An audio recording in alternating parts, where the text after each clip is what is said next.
বাংলাদেশ হলো কোরআন সুন্দর বাংলাদেশ। আমি কষ্ট খাইতে বসে রয়েছি 53 বছর মানুষের অধিকার নষ্ট করা হয়েছে। এই অধিকার একটা বিন্দু চলবে, পিঠে চামড়া থাকবে না। আমরা কি কষ্ট খাইতে বসে রয়েছি? সহ্য করা হয়েছে, আর সহ্য করা হবে না। এখন সুযোগ বিএনপি কে আমি আহ্বান জানাচ্ছি, আর কমর সহ সবাই এবার আপনারা সব ভোট দেন, চলবে নাকি? আপনারা ট্যাক্স চালাইছেন, আপনারা দেখেন তারা 5 বছর কিভাবে চালায়। সুযোগ নাই, সুযোগ নাই। মানুষ এবার বিপ্লব করবে, বিপ্লব বিপ্লব। আপনি বুকে থাকবে তাহলে শেষ, কিন্তু মারবে সবাই। কোরআন সুন্নাহ আমরা কোন মুসলমান মানে আমরা এক। মুসলমানের বাহিরে যারা নামাজ পড়ে, যারা কোরআন সব মানে, কিন্তু আল্লাহর দিন মানে না, আল্লাহ কোরআন সুন্নাহ কোরআন সংশোধনে তারা মুনাফিক।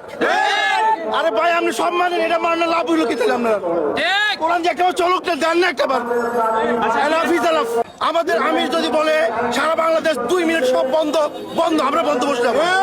আমাদের সিস্টেম মানে আমরা টাকা দিয়ে রাজনীতি করি, টাকা নিয়ে না। আর কি বুঝবে টাকা দিয়ে রাজনীতি করতে মজা? তারা কি বোঝে ভাই? আমাদের কাছে একবার ঘুরে যাবে, একবার যদি ঘুরে যায়, এবার মানুষ 53 বছর ঝাল দেশকে 100 টাকা নিয়ে যাবে। মানুষের বিবেক কইরা গেছে। ওই যে বাবা গাঁজা খাওয়াইয়া জায়গা তো লোকজন আইন না, সিন্ডিকেটের মাধ্যমে মিছিল লোক নেওয়া সুযোগ নাই। ইনশাল্লাহ আমরা জানি কার করবি কেন।